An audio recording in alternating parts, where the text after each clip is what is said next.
Sondero, mains en l'air. Les soldats ukrainiens sont prêts à affronter les mercenaires nord-coréens de Poutine. Et les unités de la région de Koursk ont reçu ce guide abrégé des phrases clés qui aideront les Coréens à déposer les armes et à rester en vie. Le président Zelensky a déclaré cette semaine que des soldats de la RPDC pourraient être sur le champ de bataille pour combattre l'Ukraine d'ici quelques jours. Combien, où et ce que nos combattants et nos généraux en disent, notre correspondant de guerre Andriy Tseplienko le sait déjà. Cette semaine, il a visité les points les plus chauds du front et va maintenant montrer ce qui s'y passe. Notre peuple sait qu'il y aura encore plus d'ennemis. Nous attendons seulement les Coréens. Montez dans la voiture. Ils sont effrayés. Ils partent. Mais ils ne pourront pas se reposer sur leurs lauriers.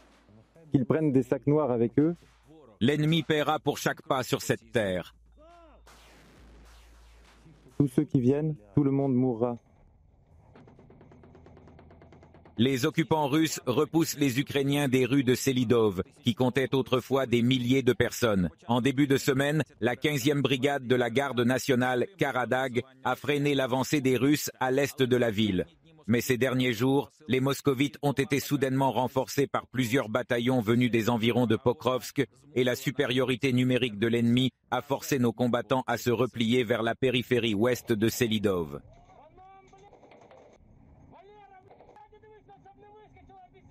Au sud de Selidov, une colonne russe a tenté de percer vers Velika Novosilka et le village de Shakhtarske. Certains des véhicules ennemis ont été immédiatement abattus, mais l'ennemi a réussi à débarquer des troupes et à se diriger vers Shakhtarske, ce qui signifie qu'il est passé derrière la ligne de défense ukrainienne. Les Russes créent des points de tension tout au long de la ligne de front en étirant nos forces, puis en cherchant des faiblesses par lesquelles ils peuvent percer les lignes de fortification ukrainiennes.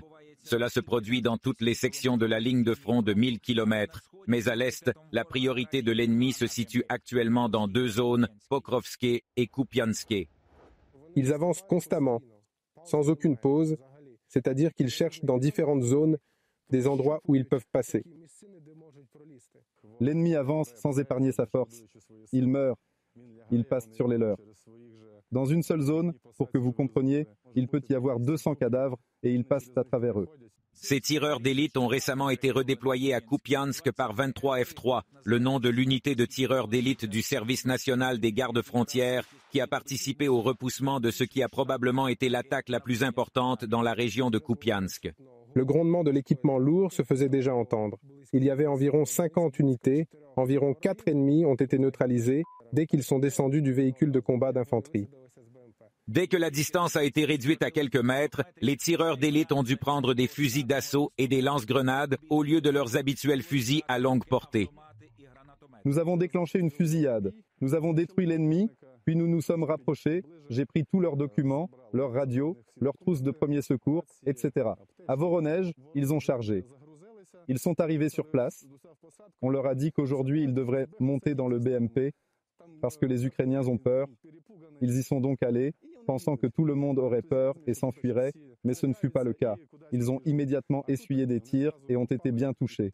En théorie, la perte de Kupiansk ainsi que l'occupation de Pokrovsk mettront à terre l'ensemble du front ukrainien. C'est ce qu'espère l'état-major russe et c'est pourquoi il est prêt à dépenser chaque jour 1 millier de ses soldats tués. Kupiansk est en train d'être rasée, tout simplement détruite. 3 bombes sont arrivées ici. Il n'y avait rien de militaire, pas un seul objet militaire ici. Tous les bâtiments qui pourraient théoriquement abriter des militaires sont pris pour cible par les Russes.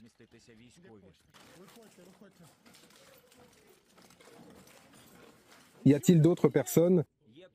Y a-t-il des civils ici ou pas? Les occupants s'en moquent. Ils broient simplement Kupiansk et ses habitants en blocs entiers. Tous les bâtiments municipaux sont importants. Voici le bureau d'enrôlement militaire. Je comprends que nos garçons sont-ils assez intelligents, ils ne sont tout simplement pas situés dans de tels bâtiments. Bien sûr, bien sûr. Ils fonctionnent de manière aléatoire, de par leur nature même. Presque tous les jours, des bombes tombent sur le passage qui relie les deux rives de la rivière Oskil. Pendant que le temps s'éternise dans les embouteillages, les Russes avancent, montent sur Kupiansk. Selon un plan très clair, dont une partie consiste à essayer de créer une tête de pont sur la rive gauche de l'Oskil. Les Ukrainiens tentent de les arrêter par tous les moyens possibles et ils se battent créant même de nouveaux systèmes d'armes qu'ils n'ont pas dans leur armée.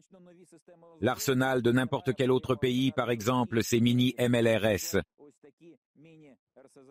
Nous avons été les premiers journalistes à voir les opérations de combat de cette arme. Pendant longtemps, les gardes-frontières ne l'ont pas montré, mais malheureusement, l'ennemi a appris l'existence de cette modification ukrainienne du MLRS, qui n'est donc plus un secret. C'est déjà le développement des gardes-frontières. Nous sommes les premiers à les utiliser.